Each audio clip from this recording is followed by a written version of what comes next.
నమస్తే, welcome to point blank TV. Naveen Kumar BRS నేత నవీన్ కుమార్ మనతో ఉన్నారు. ఆయనతో మాట్లాడే ప్రయత్నం చేస్తాం. నమస్తే అన్న. నమస్తే. ప్రస్తుతం మనం చూస్తే మహబూబాబాద్లో కూడా ఒక ఉద్రిక్తత చోటు చేసుకుంది. కేటీఆర్ ఒక మహాదారుణ పాల్గొందామని చేద్దామనే ఇదిలో అందరూ నేతలందరూ కూడా వెళ్ళడం జరిగింది. అలాగే 144 సెక్షన్ కూడా అమలు చేయడం జరిగింది అక్కడ. సో ఎట్లా చూస్తారు? ఈరోజు బీఆర్ఎస్ పార్టీ అంటే కేటీఆర్ గారు, హరీష్ రావు గారు అంటే కాంగ్రెస్ పార్టీ గుండెల్లో బొగులు పుడుతుంది. వాళ్ళు వచ్చి ఎక్కడ మహాధరణ చేసినా కూడా ప్రజలంతా కాంగ్రెస్ని నమ్మడం లేదు. బీఆర్ఎస్ పార్టీ ఏదైతే వాళ్ళని అనునిత్యం ప్రశ్నిస్తుందో, అంటే రైతులకు ఇచ్చిన హామీలనే మేము కేవలం ప్రశ్నిస్తున్నాం. మేము వాళ్ళ ఇచ్చే పథకాలు ఏవైతే స్కీమ్లు ఎలక్షన్ల ముందు చెప్పారో అవి గుర్తు చేస్తుంటేనే కాంగ్రెస్ పార్టీ నాయకుల గుండెల్లో బుగులు పుడుతుంది. ఈరోజు రైతు రుణమాఫీ పూర్తిగా జరగలేదు. రైతు బంధు మొదటి విడత పడదలేరు. ఇప్పుడు ఏడాది కూడా గడవడం వస్తుంది. 2 విడతలు 15,000 ఏమని అడిగితే బోనస్ రాష్ట్ర ముఖ్యమంత్రి మొన్నటికి మొన్న మహారాష్ట్రలో పర్యటించి 500 బోనస్ ఇచ్చానని అక్కడ మహారాష్ట్ర రైతులను కూడా మోసం చేసే విధంగా మాట్లాడడం జరిగింది. అవన్నీ ఎండగడుతూ ఈరోజు మహబూబాబాద్లో మహాధరణ కోసం పోలీసు వాళ్ళని పర్మిషన్ అడిగిన ఈ ప్రభుత్వం ఒత్తిడి చేసి అక్కడ అన్యాయంగా 144 సెక్షన్ పెట్టడం జరిగింది. ఈ రాష్ట్రంలో ఎప్పుడు కూడా జరగలేదు. ఇక్కడ 144 సెక్షన్ చేసి మన వరంగల్ మా నాయకులు ముఖ్యమంత్రి వరంగల్ పర్యటనకి వెళ్తే మా నాయకులను నవరోజు చేయడం కానివ్వండి, అనునిత్యం రాష్ట్రంలో ప్రతిరోజు కేవలం బీఆర్ఎస్ నాయకులనే టార్గెట్గా బీఆర్ఎస్ నేతలనే అరెస్ట్ చేశారు. మళ్ళీ ఈ ప్రభుత్వానికి బీజేపీ నాయకులు కనపడట్లేదా? మళ్ళీ బీజేపీ నాయకుడు ఒక్కడు అరెస్ట్ కాడేంది? మళ్ళీ అంటే బీజేపీలోకి ఈ రాష్ట్రం మీద సోయి లేదు, ప్రజల పట్ల పోరాడేంత చిత్తశుద్ధి లేదు.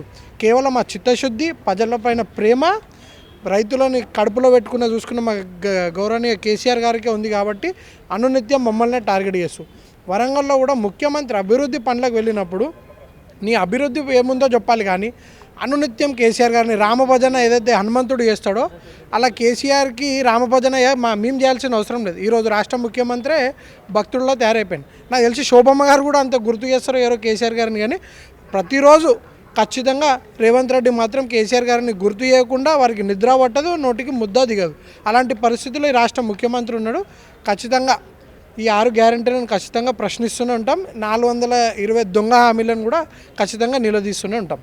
సో బీఆర్ఎస్ పని అయిపోయింది, కేసీఆర్ పని కూడా అయిపోయింది. ఇంకా బీఆర్ఎస్ భవిష్యత్తులో కూడా ఎదగదు, ఏమి చేయలేదు. ఇక మా ప్రభుత్వం ఇంకా మా ప్రభుత్వమే కొనసాగుతుంది. అలాగే మేము పెట్టిన గ్యారంటీలు కూడా అమలు చేస్తాం ఖచ్చితంగా అని కాంగ్రెస్ చెప్తున్నారు కదా, వాళ్ళు ఎలా చూస్తారు? ఇది ఎట్లా అయిపోయిందంటే ఏదో గాలిలో వచ్చేసినారు వీళ్ళు ఏదో ప్రజలు అనుకుంటే కదా, ఏదో గాలిలో ఫ్లోలో వచ్చేసినారు. ఏదో ఒక్కసారికి వచ్చినంత మాత్రాన ఇక మేమే మొత్తము నేనే రాజుని, ఇక నేనే పరిపాలిస్తావు 100 ఏళ్ళు అన్నట్టు కాదు. ఖచ్చితంగా ప్రభుత్వం పోతుంది.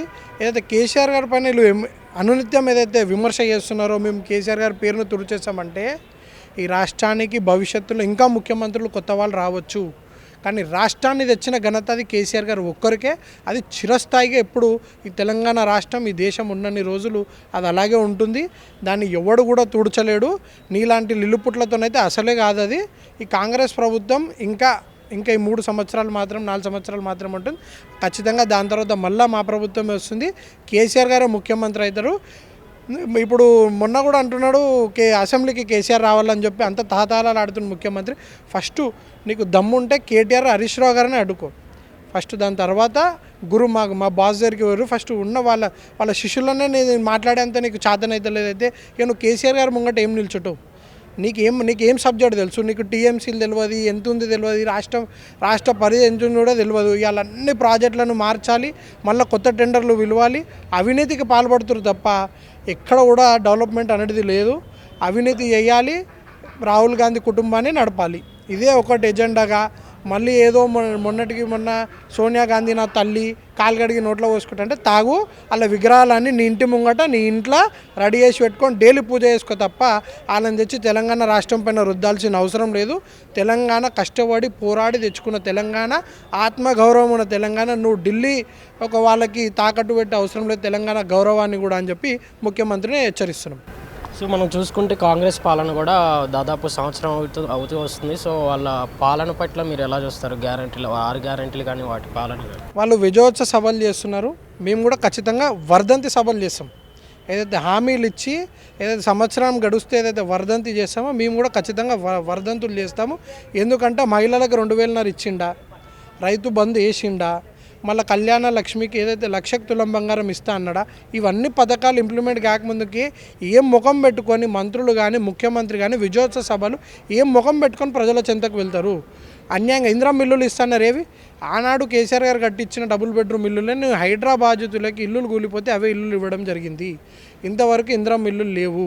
ఇందిరమ్మ రాజ్యం అంటే ఏదైతే ఎమర్జెన్సీ రాజ్యం ఆమె నడిపిందో అదే ఎమర్జెన్సీ పాలన ఈరోజు రాష్ట్రంలో జరుగుతుంది. అనునిత్యం బీఆర్ఎస్ నాయకులపైన అంచివేత, ప్రజలను మోసం చేయాలి. ఇలా మోసం చేసి గదకెక్కినావు కాబట్టి ప్రజలకు ఇంప్లిమెంటేషన్ లేదు. కానీ నువ్వు ఏం ముఖం పెట్టుకున్న విజయోత్సవ సభలు కూడా చేస్తున్నావు ముఖ్యమంత్రి, ఇవన్నీ దృష్టిలో ఉంచుకోవాలి. నువ్వు ఒక ఉచిత బస్సు తప్ప ఇంకా ఏ ఒక్క గ్యారెంటీ కూడా ఇంప్లిమెంటేషన్ కాలేదు. ఎవరికి సిలిండర్ కూడా 500 రూపాయలకు రావట్లేదు. 200 యూనిట్లు కూడా పూర్తిగా ఎవరికి కూడా రావడం లేదు. మేము ఇచ్చిన పథకాలను కూడా ఆపేసిండు. కేసీఆర్ కిట్ ఇవ్వడం లేదు ప్రజలకి. మేము ఏవి కూడా గత ప్రభుత్వంలో మేము వచ్చినప్పుడు కూడా కొన్ని మేనిఫెస్టోలో లేని హామీలు కూడా ప్రజలను దృష్టిలో ఉంచుకొని తెచ్చిన పథకాలే కొన్ని. సో మీరు దృష్టిలో ఉంచుకొని ప్రజల వైపు ఇప్పుడన్నా ఇంకా మీకు 4 ఏళ్ళ అవకాశం ఉంది. ఖచ్చితంగా మీరు ప్రజల వైపు ప్రజల ఏదైతే చెప్పి మీరు 6 గ్యారెంటీలు చెప్పి ఏదైతే అధికారంలోకి వచ్చిరో అవన్నీ నిలుపుకోవాలని మేము కోరుకుంటూ మేము కూడా మీరు విజయోత్సవ సభలు చేయడం, మేము కూడా వర్ధంతి సభలు ఖచ్చితంగా చేసి అనునిత్యం ప్రజల ముంగట వీళ్ళని ఎండగడతాం.